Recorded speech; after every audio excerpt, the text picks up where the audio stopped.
Welcome to my channel. আমার আরও একটি ব্লগে তোমাদের সবাইকে জানাই অনেক অনেক স্বাগত। আজকে হচ্ছে রবিবার, এখন থেকে আমি আমার ব্লগটা স্টার্ট করছি।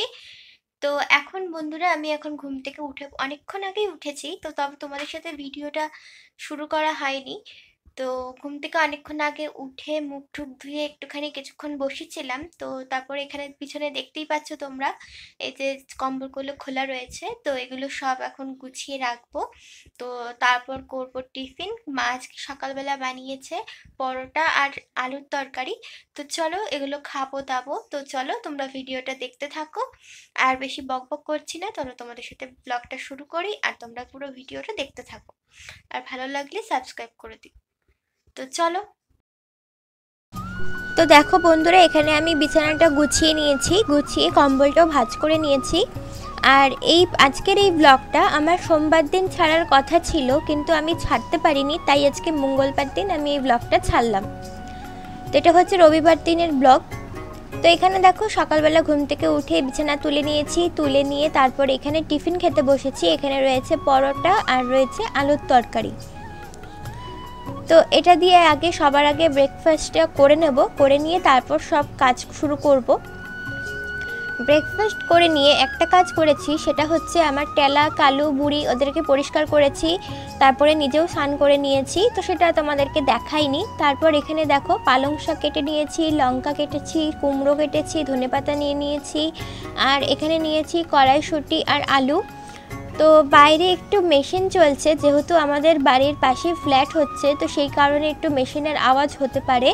আবার তার পাশেই সঙ্গে একটা বিয়ে বাড়িও আছে, তো সেখানে গানও চলছে। তো জানি না ভয়েস কতটা বুঝতে পারবে, তো একটুখানি ম্যানেজ করে নিও। তো এখানে দেখো কড়াইতে তেল গরম বসিয়ে দিয়েছি, বসিয়ে দিয়ে কালো জিরে লঙ্কা ফোড়ন দিয়ে দিয়েছি, দিয়ে কুমড়োগুলো দিয়ে একটুখানি নুন হলুদ দিয়ে ভেজে নিয়ে তারপর এর মধ্যে পালং শাকগুলো দিয়ে দিলাম।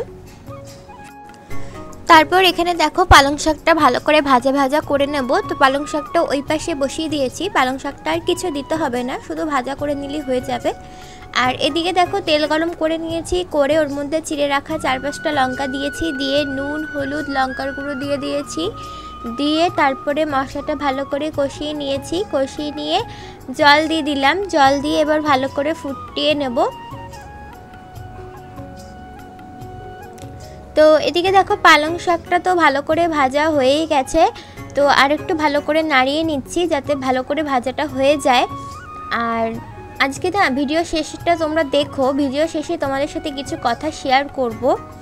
তো এখানে দেখো মাছগুলো দিয়ে দিলাম। মাছের ঝোলটা ফুটে যাওয়ার পর মাছের ঝোলটা ফুটে যাওয়ার পর মাছটা দিয়ে দিলাম, দিয়ে এবার দেখো মাছের ঝোলটার মধ্যে ধনেপাতা কুচি দিয়ে দিলাম। তো ধনেপাতা কুচি দিয়ে একটুখানি ফুটে আসলেই নামিয়ে নেব। আর ওদিকে পালং শাকটাও তো হয়ে গেছে, দুটোই নামিয়ে নেব।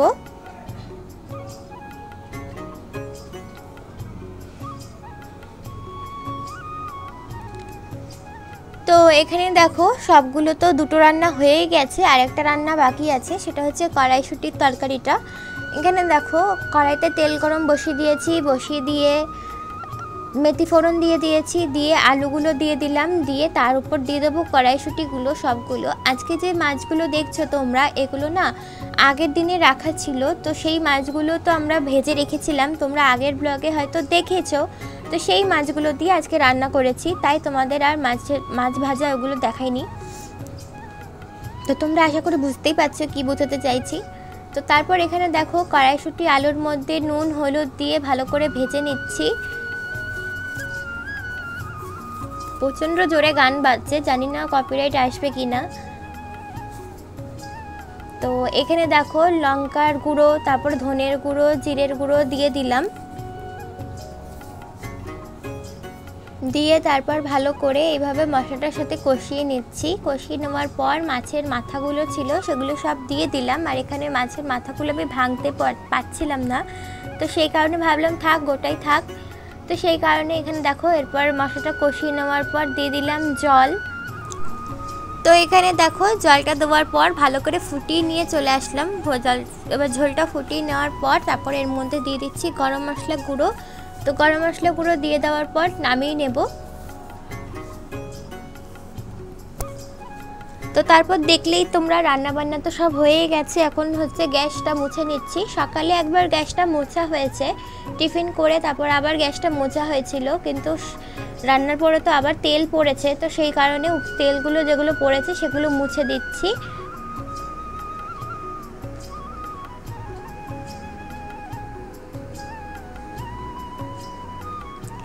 তারপর গ্যাসের নিচটাও ভালো করে মুছে দিলাম। তারপর এদিকে দেখো ওই টাইলসগুলো ছিল, সেই টাইলসগুলো মুছে দিচ্ছি।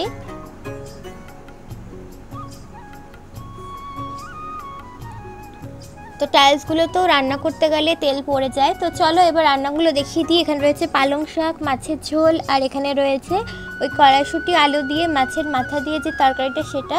তো তারপরে এখানে খেতে বসে গেছি। এখানে ভাত নিয়েছি, পালং শাক নিয়েছি, পেঁয়াজ নিয়েছি। তো এটা দিয়ে খাওয়া দাওয়া করে তো মাছ দিয়ে খাবো, তো সেটা তোমাদেরকে দেখাইনি।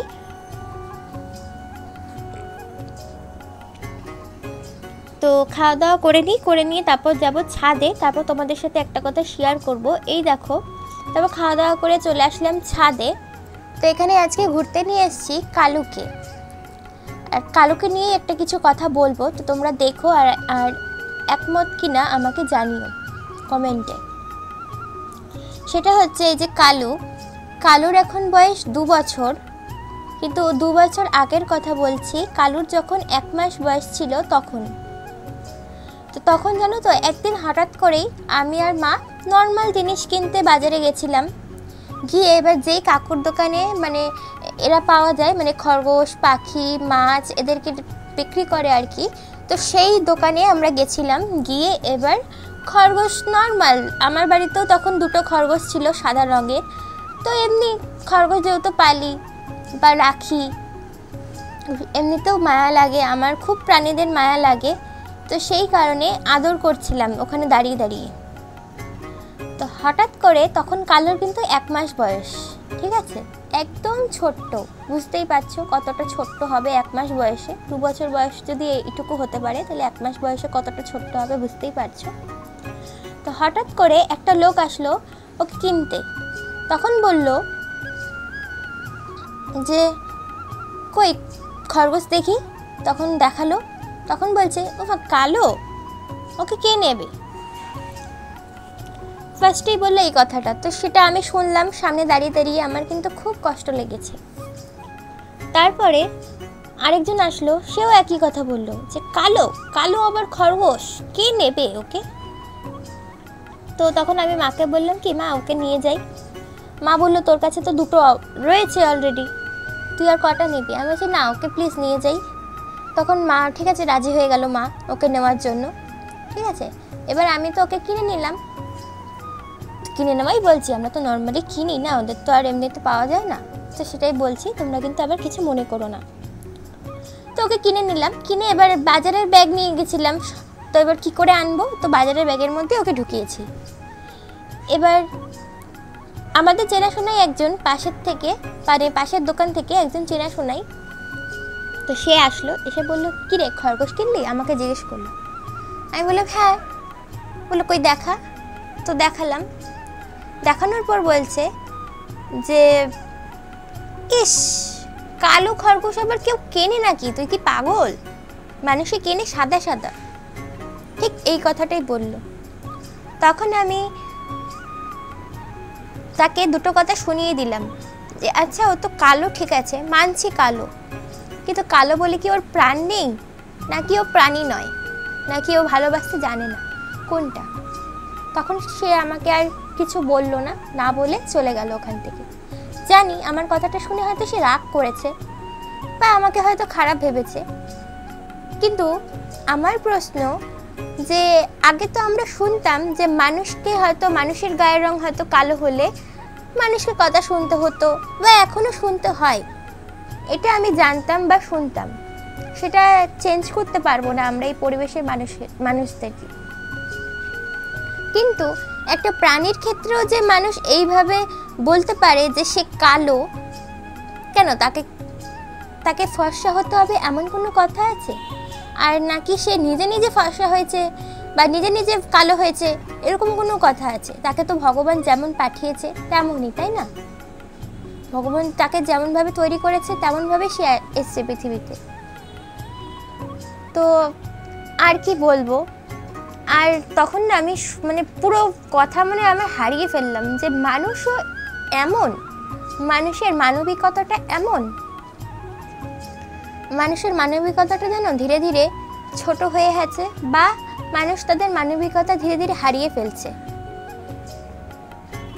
নয়তো একটা প্রাণী, নিরীহ প্রাণী, নিষ্পাপ প্রাণী, ও কিন্তু এইসব কালো ফর্সা এইসব কিছুই বোঝে না, তারপরেও একটা মানুষ তাকে এইভাবে কথা বলতে পারে, তাই না? কতটা খারাপ লাগে বলো।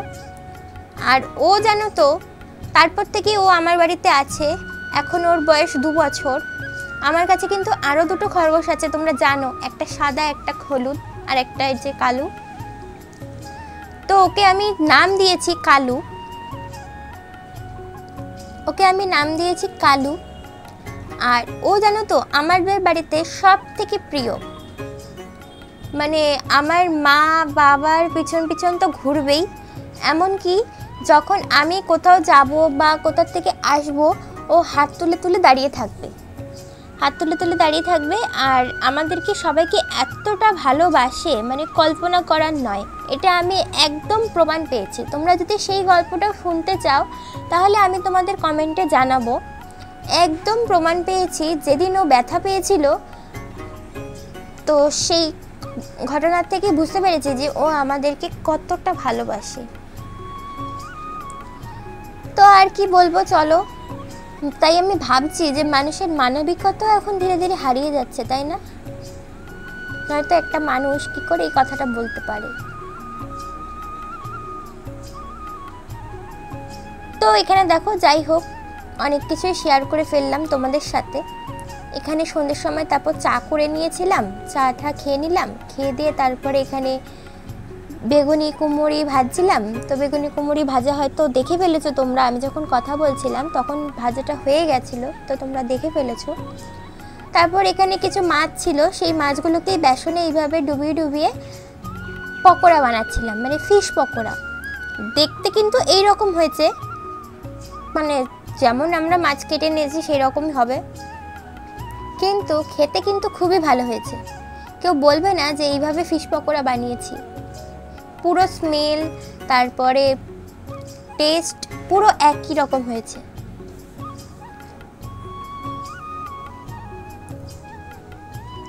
তো এখানে দেখো বড়াগুলো সবগুলো তোমাদের সাথে কথা বলতে বলতে ভাজা হয়েও গেছে।